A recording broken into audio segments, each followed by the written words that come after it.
Bonjour à toutes et à tous, bienvenue sur Misscom. J'espère que vous allez bien. Cette semaine, on se retrouve pour parler, justement, qu'est-ce que l'on peut dire dans sa communication. Et on est sur notre deuxième vidéo de la thématique qui rentre un peu plus dans le pratico-pratique. Alors si justement vous voulez savoir comment on choisit ce que l'on dit ou pas dans sa com, restez jusqu'au bout puisque aujourd'hui je vous donne 3 repères qui devraient vous permettre d'y arriver. Mais avant tout, salut à tous, pour ceux qui me découvrent ici, je suis Claire Négrier, alias Misscom. Chaque semaine donc, on se retrouve pour des vidéos marketing et communication afin de développer votre culture sur le sujet. Moi-même, depuis 2010, j'accompagne mes clients à communiquer de manière unique, éthique, authentique et surtout efficace pour attirer les clients qu'ils veulent vraiment. De la stratégie à la création des outils, en passant bien évidemment par le branding, l'univers de marque et en finissant par la formation pour que vous puissiez communiquer comme il se doit en toute autonomie. Je disais donc, aujourd'hui, nous allons voir 3 repères pour savoir quoi partager et si vous franchissez ou pas les limites de l'inacceptable. Oui, parce que l'idée, c'est de ne pas le franchir et après, dans le reste, on pourra tout dire, bien sûr. Donc, l'idée et le principe, aujourd'hui, on prône vraiment l'authenticité, les valeurs. Bref, je ne vais pas faire une redite de la vidéo précédente que vous pouvez retrouver ici, mais il faut quand même créer ce fameux lien, démontrer qu'on est des humains, démontrer qu'on n'est pas business first, c'est-à-dire profit en premier. J'aurais pu dire profit, mais au final, c'est pas forcément le plus adéquat en français. En tout cas, qu'on n'est pas, uniquement un business qui cherche à faire du chiffre d'affaires. C'est là où on va pouvoir connecter avec l'humain et attirer justement des gens qui vont être OK et qui vont se dire « Ouf, je suis pas qu'un porte-monnaie sur pattes ». Il n'empêche que, dans cette vidéo, du coup, je vous propose d'avoir 3 repères spécifiques, d'accord, simples, et on pourrait dire même puissants, quelque part, pour décider si ce que vous avez en tête est partageable ou pas. Donc, notre premier point, c'est que ce que vous partagez doit servir un objectif. Ça peut être par rapport à la communauté, répondre à ces questions. Ça peut être vis-à-vis de l'entreprise, ça peut être vis-à-vis de l'image de marque, du branding. Ça peut être dans un objectif d'analyse, ce dont vous avez besoin, une expérience par rapport à un client, qui va amener justement des interactions qui vont vous permettre d'affiner, d'obtenir de nouveaux critères, etc. En tout cas, quelque chose qui va vous permettre de nourrir votre entreprise. On l'entend souvent, et je suis la première à le dire, parler de chat sur les réseaux sociaux, c'est se tirer une balle dans le pied, parce qu'aujourd'hui, les intelligences artificielles font partie du principe des algorithmes, du principe algorithmique, voilà le terme. Et donc, si on partage un chat et que les gens like, ils seront intéressés que par les chats. Et les algorithmes vont comprendre que, oui, votre audience aime les chats, donc on ne vous montrera qu'à des gens qui aiment les chats. Aucun lien avec votre entreprise. Donc là, effectivement, c'est pas du tout pertinent parce que ça va complètement vous désaxer la visibilité auprès des bonnes personnes. Oui, aujourd'hui, les médias sociaux ont revu, merci à TikTok, leurs algorithmes pour que le contenu que vous partagez soit mis en face des personnes qui doivent être normalement intéressées par le sujet que vous proposez. Donc, si je partage un sujet qui est complètement différent, alors c'est un peu compliqué. Par contre, si je partage une vidéo de chat, d'accord, mais qui montre que finalement, après des mois en cage à le dorloter, etc., vous avez réussi enfin à créer une relation très complice, alors vous prenez la patience, vous prenez le fait de faire les choses correctement, vous prenez une humanité auprès de l'animal, de compassion et de persévérance. Là, on touche aux valeurs. Et donc là, ça va être pertinent. On partage pas juste un chat pour un chat. Alors quand je vous parle de moi, rassurez-vous, oui, je fais partie de la protection animale. J'ai eu jusqu'à 14 chats chez moi en sociabilisation. C'est pour ça que je peux vous en parler. Je suis allée jusqu'à 3 mois de chats en cage pour pouvoir les rendre sociables. Et ça ne veut pas dire que c'est méchant. Voilà, c'est juste un petit disclaimer. Oui, je fais partie de la protection animale et c'est très très fort chez moi. Mais il y a certains animaux qui nécessitent 3 mois de cadre pour pouvoir revenir dans les bonnes règles de la vie en société et pour pouvoir être adopté. Bref, petit aparté terminé, l'idée c'est que tout votre contenu reste de manière plus ou moins évidente, rattaché à votre entreprise. Encore une fois, et pour le répéter, par rapport à vos valeurs, par rapport à votre image de marque, vis-à-vis de votre expertise, que ça puisse servir votre communauté, ou que ce soit pour vous utile aussi pour l'analyse, vos analyses stratégiques et la mise en place et l'exploitation, on va dire plutôt, de ces données. Là, on aura quand même quelque chose qui va pouvoir avoir un poids sur l'entreprise. Parce que si c'est quand ça n'en a pas que justement là, il va falloir se poser la question. 2. L'authenticité, c'est pas de l'exhibition. Et ça, je pense qu'il faut aussi le remettre en place. Alors après, tout dépend le domaine d'activité aussi, bien sûr. Ça reste des choses qui doivent être cohérentes avec qui vous êtes, avec votre domaine d'activité. Et l'intimité de certains ne sont pas celles des autres. Pour certaines marques, on va plus... Enfin, dans certains domaines d'activité, on peut aller plus loin, notamment, je pense, à l'esthétique, aux soins corporels, à tout ce qui va toucher au corps, où oui, on peut montrer son corps plus que pour quelqu'un qui fait de la prestation de service et où, du coup, ce serait absolument pas cohérent de montrer son corps.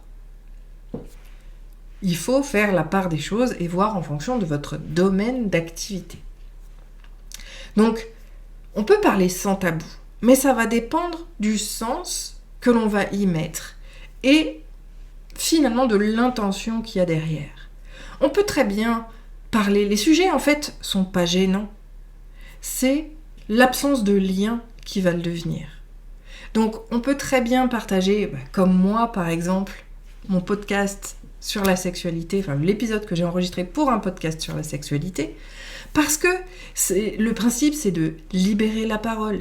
C'est justement d'accepter d'être qui on est et que ces parts personnelles viennent aussi influencer le branding qu'on peut avoir derrière. Même si je ne l'ai pas dit en ces mots-là dans le podcast parce que ce n'était pas le sujet, c'est aussi un moyen de démontrer que oui, on peut parler de tout, simplement on va aussi le faire dans des espaces spécifiques. Je ne vais pas aller parler de sexualité sur la chaîne Misscom, mais rien ne m'empêche d'aller le partager sur des chaînes qui sont dédiées à ce sujet-là, si c'est quelque chose qui est important pour moi.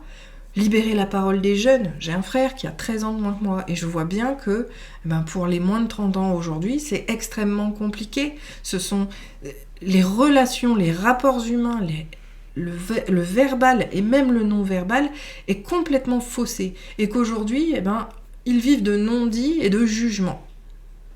Je peux prendre mes beaux-fils et même mes nièces en exemple, d'accord ? Plutôt que de parler et demander parce qu'on mange dans une pizzeria et que la pizza est froide ou pas assez cuite, au lieu de la renvoyer en cuisine, on va sur les réseaux et puis on leur met des sales commentaires en direct depuis le resto. Voilà.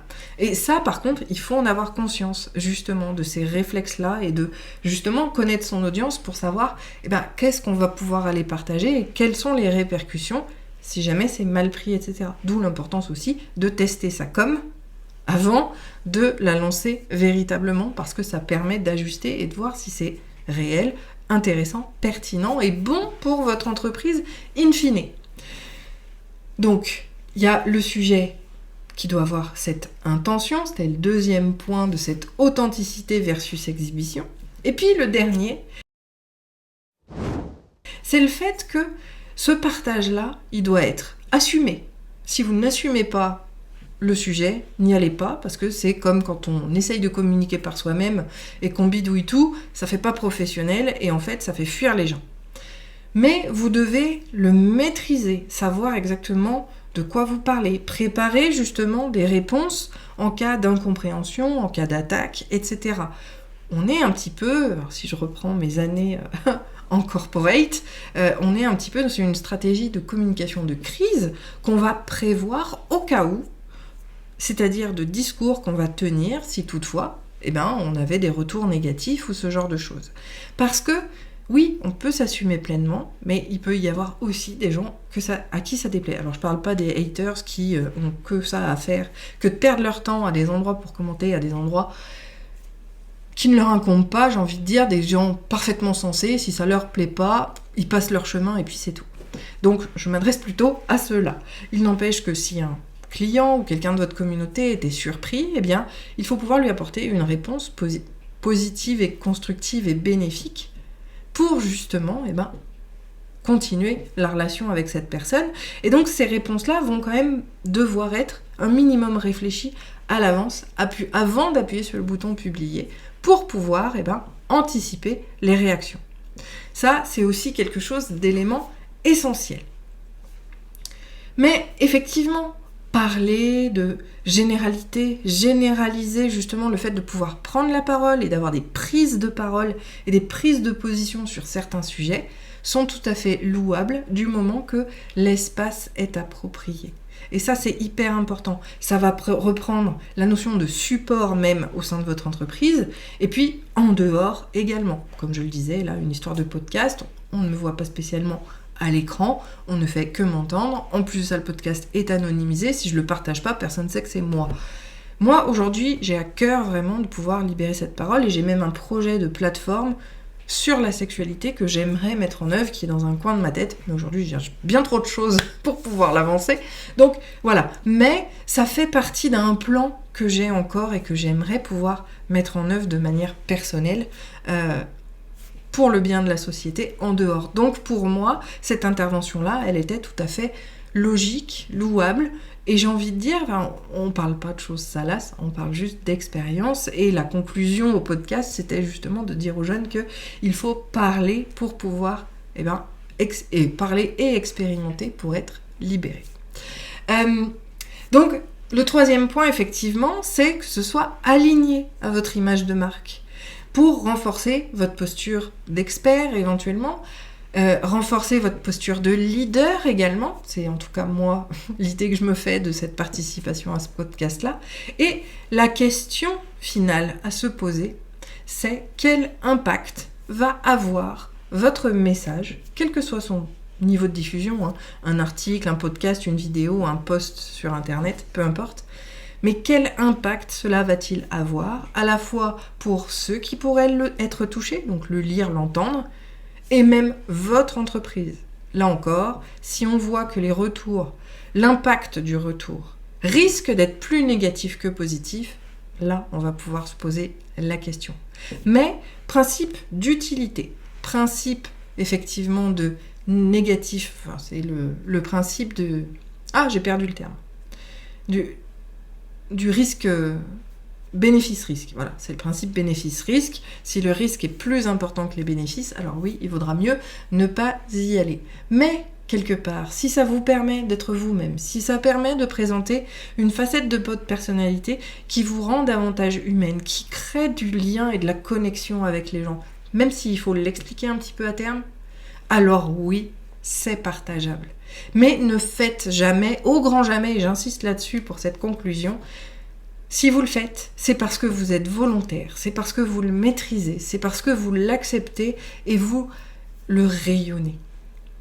Si il y a un tout petit grain de sable dans ces éléments-là, alors il y a des chances pour que, 1, ça fasse flop, 2, on vous le souhaite, ça ne fasse rien du tout, et le pire, c'est que ça ait un impact négatif. Et ça, c'est ce qu'on ne veut pas, donc assurez-vous que ce cadre-là soit bien verrouillé avant d'aller partager ces messages-là. Mais du moment que vous avez validé ces 3 points, alors vous pouvez y aller plutôt sereinement, mais en ayant, comme je le disais, une préparation au cas où, quitte à ne pas s'en servir, mais au moins on est paré. Alors, est-ce que vous avez osé partager des choses un petit peu comme ça, osé avec vos communautés ? Alors, c'est pas forcément public, on savait qu'on a beaucoup parlé des réseaux sociaux, de vidéos, de podcasts qui sont quand même des accès publics, mais vous pourriez très bien le faire dans votre mailing list, dans votre newsletter, votre email marketing, auprès de gens qui sont beaucoup plus intimes avec vous. Et c'est là aussi où on va pouvoir partager des choses différentes entre la notion publique, la notion privée type groupe privé, ou beaucoup plus intimiste avec la mailing list, où là on a des aspects qui peuvent être tout à fait différents. Il y a des choses que j'ai pu partager avec ma communauté par l'email qui ne sortiront jamais publiquement parce que ce n'est pas le lieu, tout simplement. Bref, je divague et je digresse. Quels sont, vous, les sujets, justement, qui vous posent problème dans la communication d'autrui? Qu'est-ce que vous avez osé dire et qui a marché ou qui n'a pas marché? Vos retours d'expérience, vous le savez, sont essentiels à la notion d'échange. Même sur les réseaux, je cherche vraiment à ce qu'on puisse échanger, discuter sur le sujet. Et pour tous ceux qui font partie du Marketing Lab et que vous pouvez rejoindre avec le lien dans la description de la vidéo, on en parle en voix off et en live demain dans le Marketing Lab. Je vous souhaite une très bonne journée, un très bon appétit. À demain ou à la prochaine vidéo. D'ailleurs, je laisse YouTube vous partager la vidéo la plus adaptée en fonction de vos recherches. C'est aussi un moyen de me soutenir. Si vous avez aimé la vidéo, pouce en l'air. Et puis si ce n'est pas le cas, abonnez-vous à la chaîne et cliquez sur la sonnette pour recevoir les notifs. Allez, à la semaine prochaine. Ciao.